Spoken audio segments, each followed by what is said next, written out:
All right, we're back live. So thank you so much, Mehmet, for supporting the team and the Texas Cyber Summit, as well as the DEF CON Red Team Village. We're very excited to have you. And without any further ado, I pass it back to you. Yeah, thank you very much. I'm very happy to be in here as well, guys. All right. Let's talk about finding a zero-day vulnerabilities. In that presentation, I'm trying to take you all to the journey with me to finding different vulnerabilities in a security solutions, and combination of them will give us a remote code execution with a root user.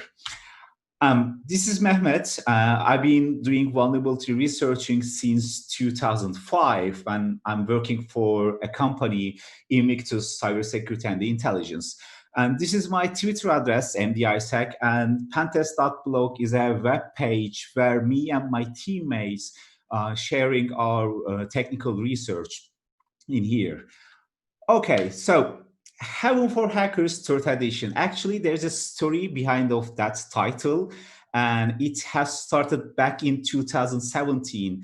And I was doing a pen testing for a company, and there was a blue team members, and they were telling me you are doing this, etc., and etc. And I was start thinking about what happens if we somehow manage to break into your SIEM product of that they are using and write a custom rule in order to become a total invisible. Because they are telling us what they are seeing in the product, and if we become invisible, that would be so nice. So that idea led me to finding a remote code execution on a various different SIEM and the log management solutions back in the 2017. And after 1 year, I was trying to send an email to a friend of mine, and that dude was not receiving any email from me at all. And it turned out that there was a problem on the email security gateways, and they managed to solve the problem. And eventually we started sending an email to each other. And I was thinking that, all right, there is an email security gateway products, and what happens if I manage to break into your email security gateways? So that I can read all the emails incoming and outgoing. So that idea motivated me to finding a zero-day remote code execution vulnerabilities on Symantec, Macro Focus, and the Trend Macro. And previous year, I was working another client, and the project was hardening the client's network in order to finding data exfiltration scenarios. And they were telling me we have the web security solutions, and only that device can connect to the internet. So all the clients has to go through that box. And if you find a different way to exfiltrate the data, that would be nice. And I was like, okay, so what happens if you find another zero-day vulnerability on especially the web security and the content filtering solutions? So when the attacker managed to execute a code on the client network for the data exfiltration and the C2 communication phase, they can exploit the content filtering solution. So this is today's topic. We are going to talk about the zero-day vulnerabilities that I found on a very, very interesting product. And I have a case study for you.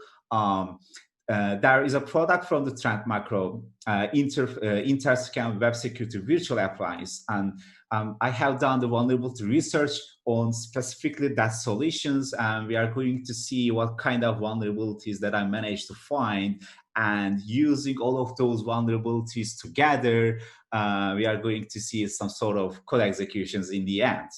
But before diving into the case study, I would like to a little bit talk about what is the content filtering in order to make it crystal clear to everyone. As you can see in the picture, there is a computers on the left, which represents a client's network of the company. And those devices don't have a direct internet access. They have to go to the proxy service first, and that proxy service goes to the internet so that the organization can do some sort of analysis and the rules on the client's network. So content filtering is happening in here right now. We can imagine that the content filtering solutions They are kind of spatially implemented proxy service, and that term is given to do controlling the type of web content that employees, guests, customers can access while they are connected to the business wired or wireless network, so that the business may want to apply control over the type of a content that can be accessed to stop employees by restricting, accesses to certain type of web pages. And on top of that, also the content filtering is a quite a good place to ensure malicious web pages cannot be accessed, such as those used for phishing, malicious, distributing malware, etc., etc. So we are targeting that kind of products in this presentation. So at the beginning, I have a two main motivation, like a targeting web filter solutions. Why we are doing this? And first and foremost, obviously, all the clients network are going to the internet through that solutions. That means if we manage to break in, we're going to see the whole clients network internet traffic of the organization. And second motivation is, as I told you before, clients' computer don't have a network access to the internet. They must go through the web filter. So we need to find a better way to CT communication in the red teaming scenarios. And I believe web filter solutions is a quite secure and stealth way to make a CT communication. Of course, there is a lot of different approach, like a DNS beaconing, etc., etc. But I believe that is a very secure and stealth way. So, all right, that is the brief introduction to the idea and the main motivation. And this is the methodology that I usually follow for my vulnerability research projects. And there is a 7 steps. And we're going to see every single step in details throughout the case study. And first and foremost, we have to find a way to get a free trial of the product that we're going to do vulnerability research on it, because you have to break into your operating system level, and you need to find all the source code and etc., and you have to test your vulnerabilities, and eventually you're going to implement the exploit for the vulnerabilities you found. So you have to find a way to get a free trial, and it's not quite easy, guys. Always, it's not quite easy. It's sometimes, and most of the times, it requires to have a lot of meeting with the sales team. And if you find the free trial of the product, I strongly suggest you to start by reading the documentation, because there is administrator documentation of this type of solutions, and there's a huge technical information about the product itself. So after that, we are going to find a way to have a root SSH access to the box, because we are going to do the vulnerability research, and most of the case there is operating level hardening, and we need to get rid of all of those hardening stuff. And after that, you are in a situation where you manage to install the software, the solution, you read the documentation, and you manage to overcome the operating level system hardening. And that is the moment that you need to start using product itself like a regular user, because you have to understand all the features, because those information will come so handy when you need to define a possible attack vector. So after that, we are going to talk about the enumeration and the configuration step. And the most important phase is the defining possible attack vectors, because you got all the information you need, and it is a time to building attack scenarios, and then find a vulnerability is a final step. We are going to see every single step throughout our case. And in that case, the Trunk Macro Interscan Web Security Virtual Appliance 6.5 version. You can download it from the vendor webpage. So getting a free trial was quite easy, specifically in that case.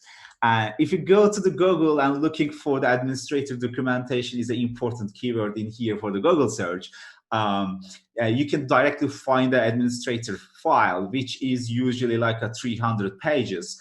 I strongly suggest you to read administrative documentation, because you're going to see very, very helpful information about the product. As you can see in here, administrative documentations tells us there is a different modes of the product. It can be transparent breach mode. It can be transparent breach mode with high availability, forward proxy, reverse proxy, ICAP, WCCP, etc., etc. So, and that product can be installed very different modes.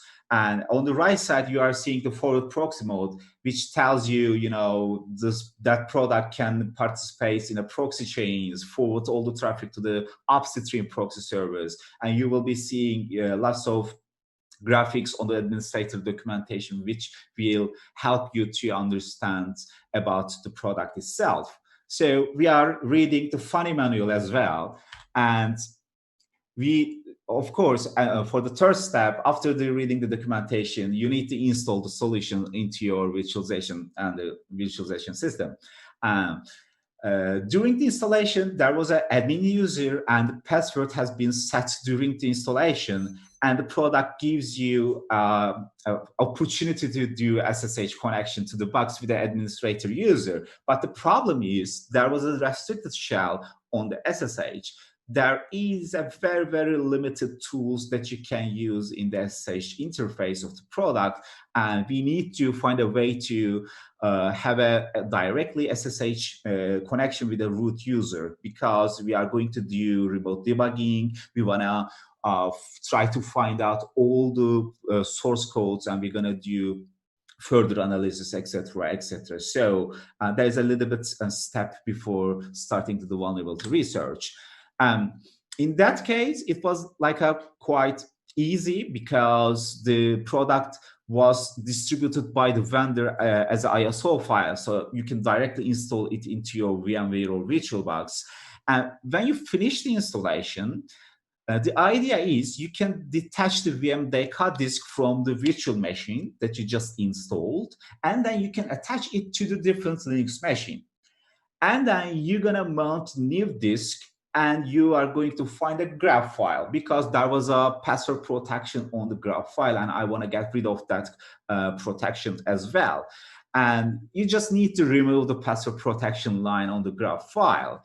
And after that, in order to get rid of the restricted shell thing, you can go to the SHD config file and you can enable remote root login. And if you do that, you need to go to the etc passvd file and add binbash for the root user, which will give us a direct SSH connection with a root user without having any restricted shell at all. And we have to undo every single thing that we have done so far. So that means you need to unmount the disk, detach the VMDK file, and attach it back to the original VM and reboot the machine, actually. And in that case, you are going to have the direct root SSH connection to the box. This is important. We need to get rid of, operating level hardening. So we are kind of ready to start using product itself. In that case, I choose the reverse proxy mode, but I believe all the vulnerabilities that we have found exist no matter what is the installation mode at all. For the fourth step, I strongly suggest you to use a product for a day to get used to about the features itself, because there is a lot of functionality, as you can see in the picture. There is a URL access control, HTTP decryption. Right now we know that product can offload the SSL at all. That means we can deploy SSL through the administrator interface, and there is an advanced threat protection on the left side of the menu. As you can see, I hope you are seeing my mouse pointer in here. There is an advanced threat protection. That means all the HTTP or HTTPS traffic will be analyzed by the product in order to find out malicious activities because of that feature. So later of that presentation, guys, we are going to see how important it is to understand and getting familiar with the product interface. Yeah, it's quite important. Just use it like a normal user. So we have a search access with a root user. So the initial step is always enumerating the services. This is what I'm doing. Of course, there will be a better way to do it, but this is my way to do. So I always looking for the nested command to find out what kind of services we have in the product itself. As you can see in here, there is a UWSGI which listens for 6011. That means, we are doing some sort of assumptions in that phase. So that most probably means there is a Python project running in the internal system. And there is a Java process which listens exact port of the administrator interface. That means we are going to deal with the Java when the time comes to doing a research on the administrator interface. There's another UWSGI in here, and that is another important thing because, as I said before, that product acts as a proxy service. So that must be as some service on the product itself in order to handle incoming HTTP connections from the user. So IWSSD process that you are seeing in here, which listens for 808081. This is responsible for all the incoming connection from the client's network. So this is the majority part of the product itself, because that is the one who is communicating with the clients. All right, so those are the services that we have in the product, but we need to find which of those services are allowed to communicate with the different computers in the network, because in the end we need to exploit at least one of those services. So what I'm doing to find out that information, I usually run an mmap scan from my main host to the product IP address, or you can just use the IP table / list command to find out, the IP tables rules. So according to that rule, most of the internal services has been forbidden, to network traffic from the outside of the machine. You guys are remembering, the IWSGI service, if you keep doing enumeration, we are seeing very interesting information in here.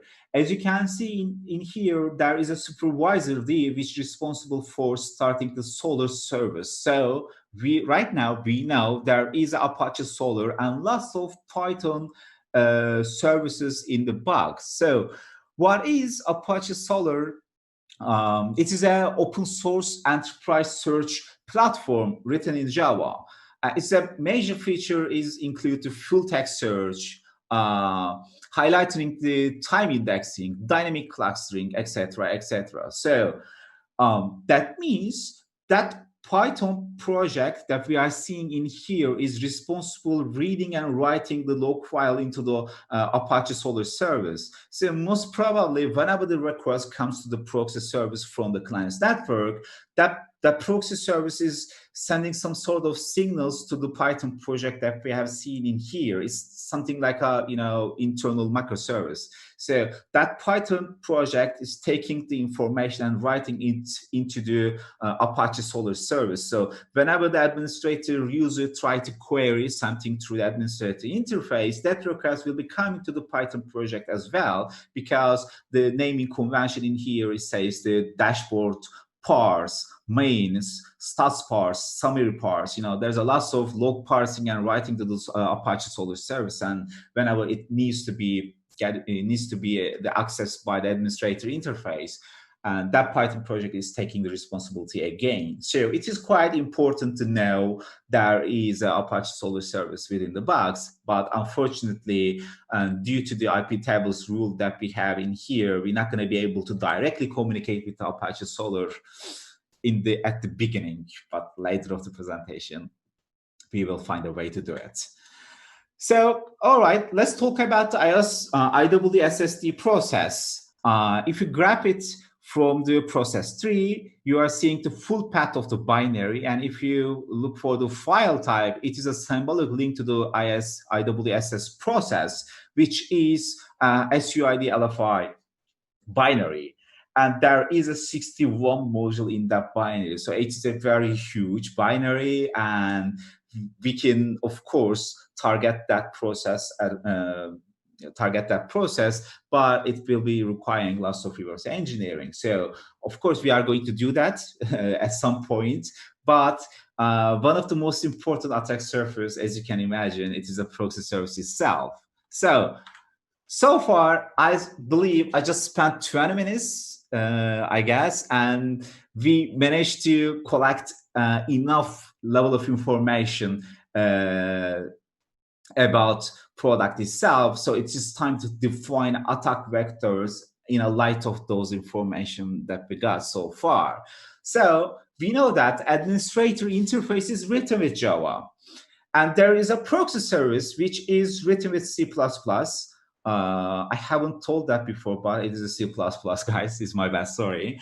And there is a lot of internal services, but most of them are not accessible from outside of the box.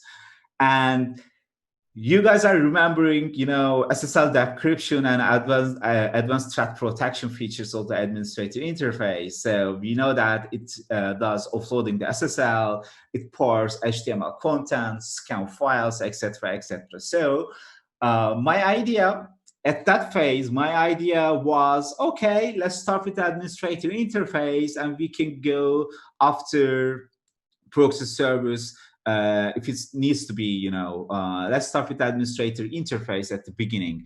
But there is a lot of possible attack scenarios, as you can imagine, one of the, if you want to, let's say, target the HTML parser of the product, like a browser exploitation, you can just send a phishing email to the one of the employees of the company that contains a link.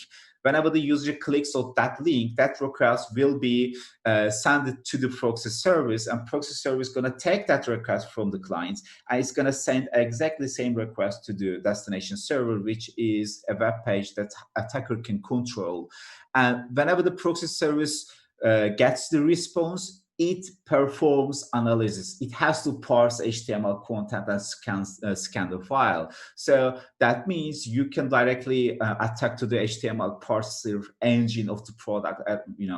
There is a lot of different possible attack vectors. That was just one example that just popped in my mind right now during the presentation. But we are going to talk about the administrative interface, and then we're going to talk about the proxy service.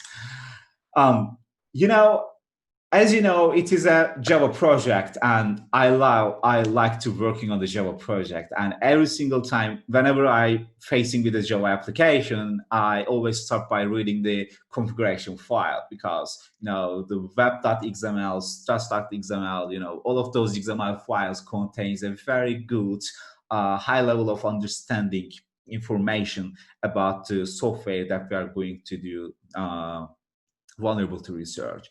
And I don't want to live in an SSH connection during whole vulnerability research. So we need to find out all the location of the jar file by using just find command on the step 2. And then you can copy all of them to your main host to further analysis, because we are going to deal with lots of jar files. And I strongly suggest you to use IDEs. I used to use GDGUI for the decompiling or the jar files, but those kind of project has hundreds of different jar files. And if you put all of those jar files into the GDGUI, it wasn't working for me. It was just crashing or freezing, because it has to decompile all the class and the functions, and they need to find all the cross-calls. So I strongly suggest you to use IntelliJ or Eclipse for that purpose. And if you are up to use the IntelliJ IDE, there is a Java decompiler.jar file under the compiler library, which comes by default with IntelliJ, I guess. And you can compile all the jar files under the lib folder. You can change the name, of course, and we are going to put all the decompiled files under the lib-decompile folder. And if you go to the IntelliJ interface and look for the project settings, there is a library section in here. You can import those libraries and sources all together, which will tell the IntelliJ to, this is my Java software, and IntelliJ will take the rest of the job. It's gonna process all the classes, and you're gonna be able to just finding a function that you are interested, and you will be just clicking it to go to the definition. And also you can find a very interesting function that might be some problem in the definition.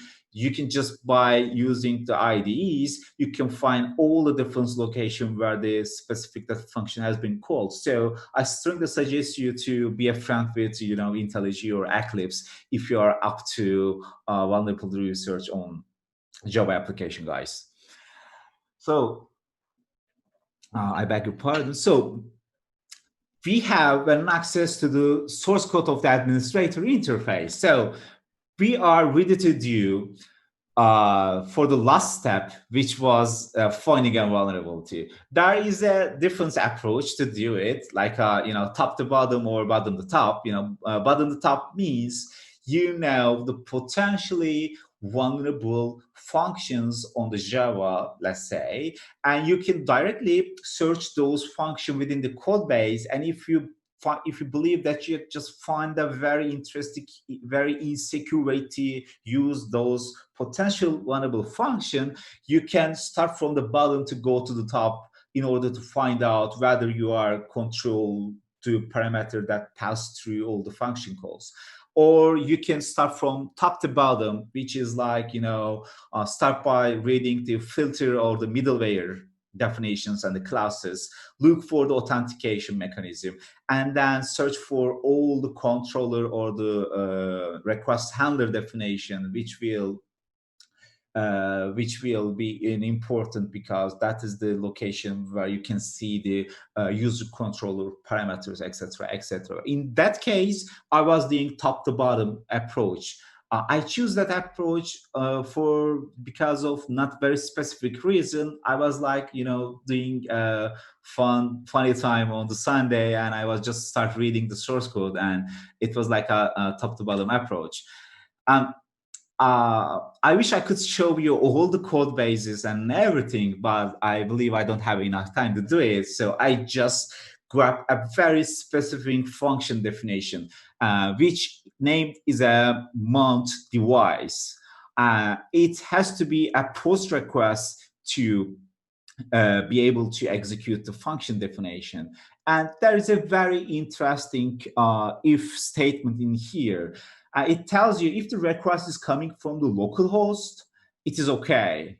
But if the request is not coming from the local host, I'm going to validate your session and your privilege as well. Since we don't have the username, the password, this is going to be a problem for us, because it is a password protections if the request is not coming from the local host. And there is one function call in here, get token, which will be have a very important role on our exploitation. We will come back in later. So that was the important part of the function, and we are moving to do more important stuff. So it tells us that the request must be a post request, and the post body, it is taken from the request, and it is a JSON object. And we're going to get the one device string from the JSON data.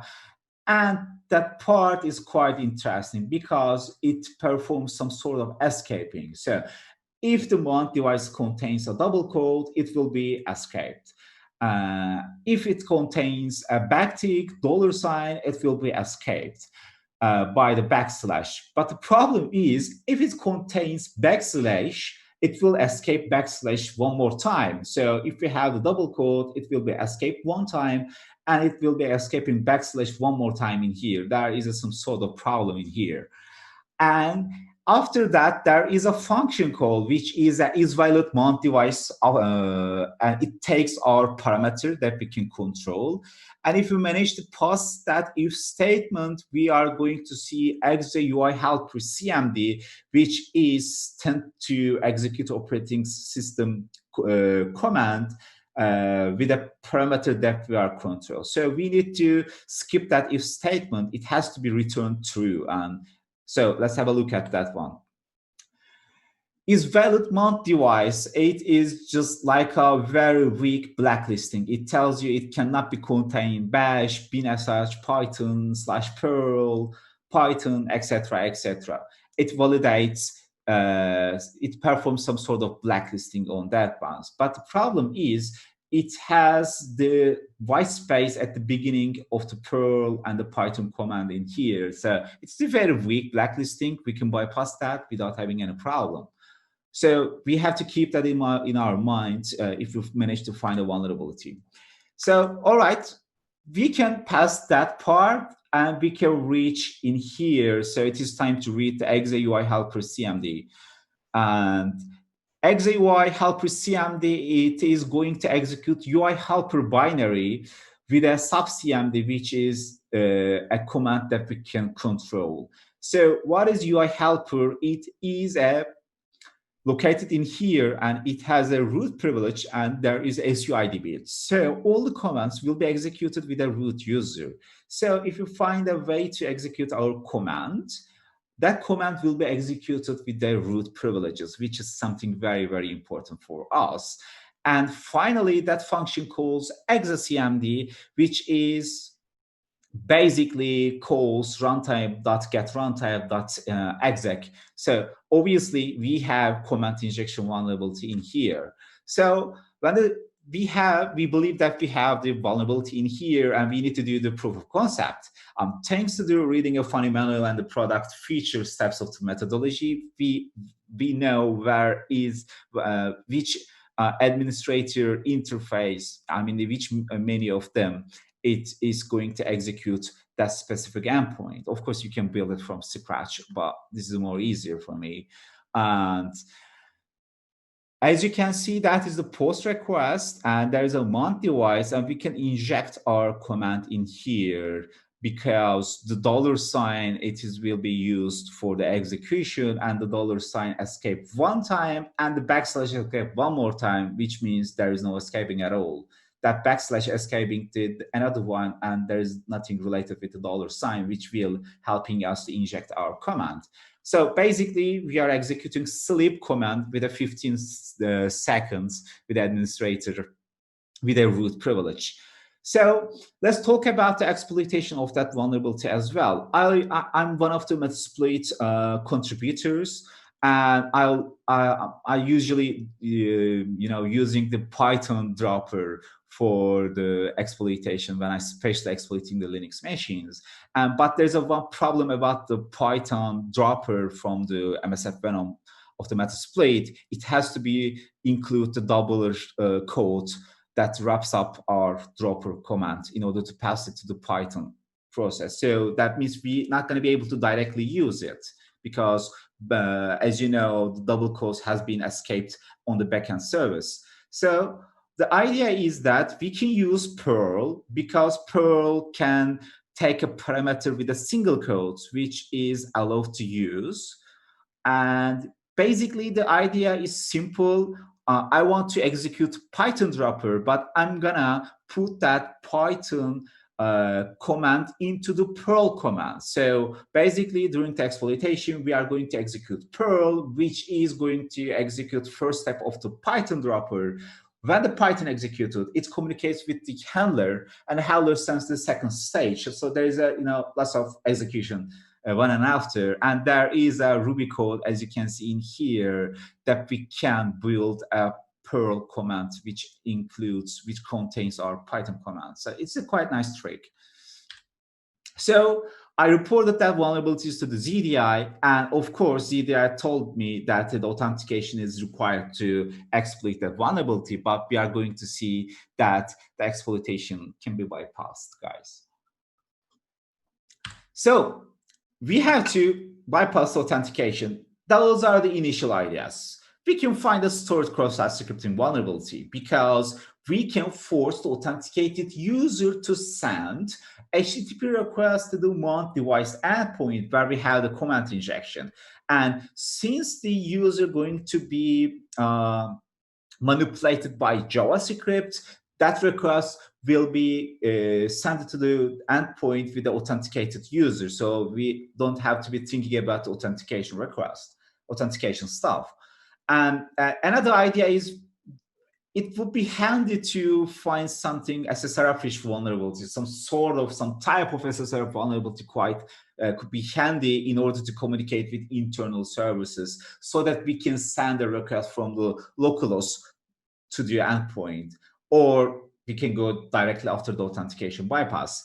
I don't have too much time. I'm just gonna show you how I find the stored cross-site scripting on the administrator interface. So as you can see in here, that is a very basic HTTP request to the proxy service. It tells to the proxy service that I'm gonna, that I want to send a GET request to the pentest.blog, and proxy service does the job and sends the response back to the user. So that activities is been written into the administrator interface. Guys, remember the Python and the Apache SOLR stuff that we have talked 15 minutes ago. That activities has been written to the Apache SOLR database, which is represented into the administrator interface. So the idea is that we can control that data in here because we can tell anything we want to the proxy service. So the idea is quite simple. As an attacker, we are going to intentionally download a very, very known malware through the proxy service. So proxy product can detect it and produce a log file, and it will be like, ringing all the alarms, I caught a malware, etc., etc. But that data will be written into the Apache SOLR, which is being used in the administrator interface and very, very specifically in here. So when the system administrator logs in and checks what's happening, we can execute JavaScript code on the system administrator browser. And thanks to that JavaScript code, we can send an INCE request to the vulnerable endpoint that we have found in the first place.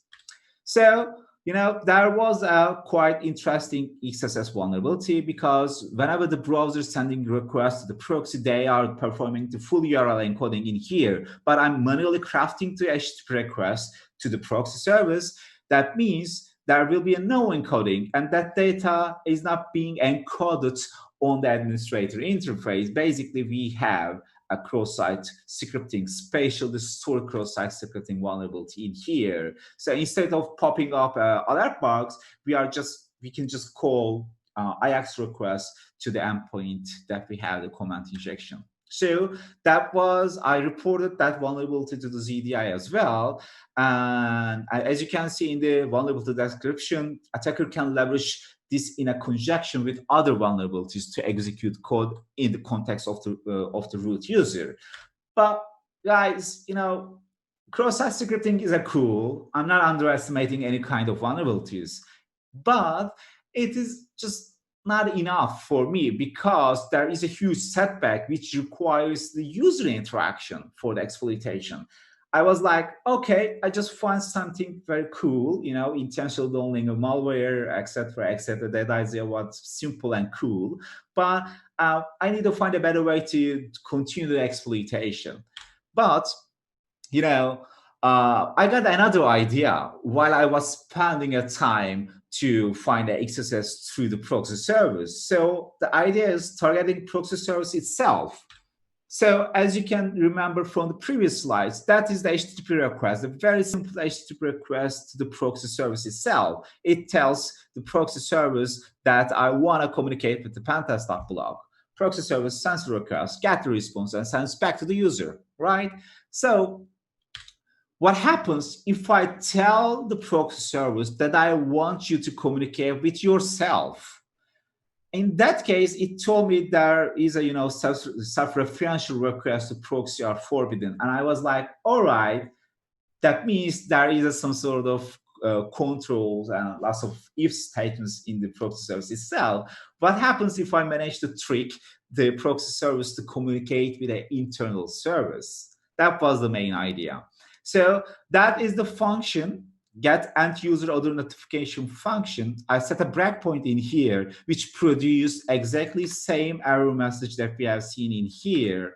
And I just sent the same request, and it hit the breakpoint, and it tells you that get user notification or the notification has been called by the prepare proxy loop rejection, which has been called by the handle proxy loop, which has been called by the due processing. So we're going to read all of those functions. So within the due processing, there is a one function call, which is an easy reverse proxy, and the function is a member of the HTTP proxy config cache. So basically, product try to understand, like, am I being placed as a reverse proxy? And in that case, handle proxy loop has been called, this function that we have seen on the previous slide. And that function calls TM socket address is same ADDR. That is the important part, because that function performs full URL comparison with a URL of the proxy service with a URL of the user trying to communicate. So if it is a same address, it calls prepare proxy loop rejection call, and we are seeing that error message. So I just changed the port number to the Apache SOLR service. And due to that changes, there will be a no match in the full URL comparison on the proxy service. And there is an administrator interface of the Apache SOLR service. And I'm just can communicate with it because of a very interesting bug in the proxy service. So as you can see in here, I'm allowed to communicate with the Apache SOLR service administrator interface. So, all right, that was another very, very, very important vulnerability, because we are going to leverage this vulnerability to the bypass authentication on the systems. And in the end, we're going to chain all of them together, guys. So Apache SOLR service in the box, in the product, was very old version, because it's not quite easy to upgrade your third-party dependencies like Apache SOLR or database servers. And in these type of solutions, it's quite hard to upgrade to newer versions. So there was a very, very old vulnerability in Apache SOLR service, but it is exactly what I need. It is an arbitrary file read vulnerability. So that is the name of the collection, and there is a replication endpoint, and the command has to be a file content, and you can traverse back to the root folder, and then you can call whatever you want, and that will gives you to reading any content of the file. So at the beginning, there was no way to communicate with the Apache SOLR service, but we find a very interesting bug. And by exploiting that bug, we are going to read anything we want. So far, so good. I want you to rewind the get token function. It was like a way behind of our presentation. Guys, all right. Do you remember that get token function?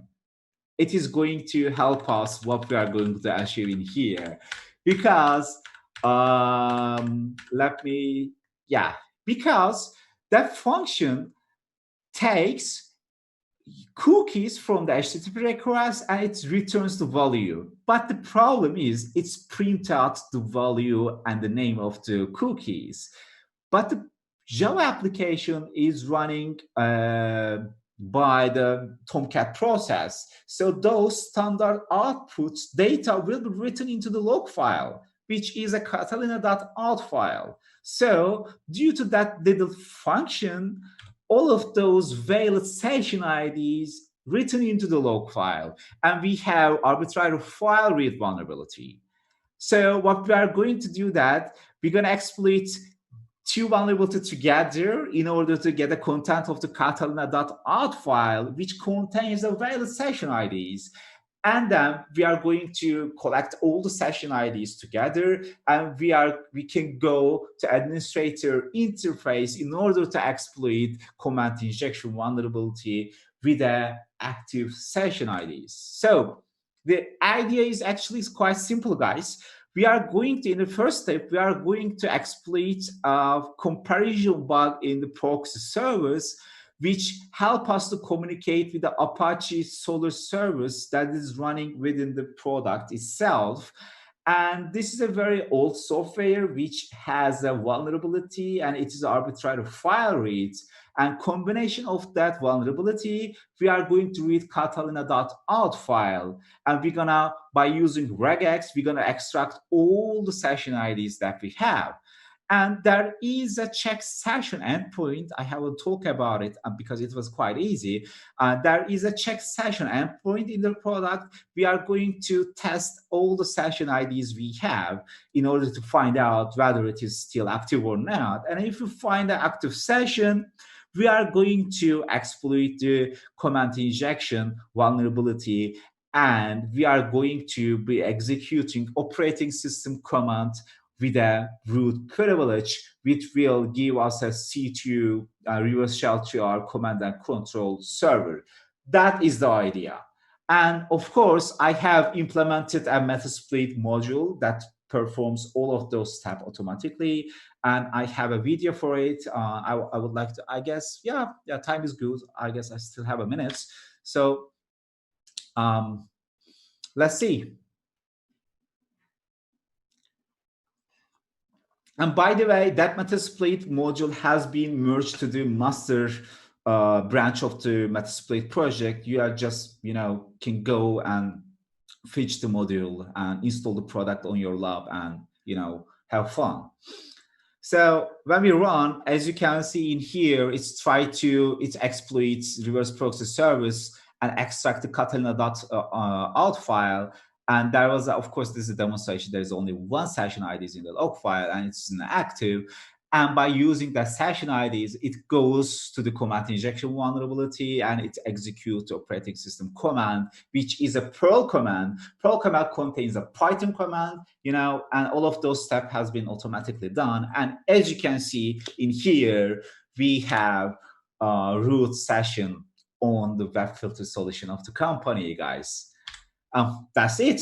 Thank you very much for joining me. And, if you have a question, I'm on the Discord and,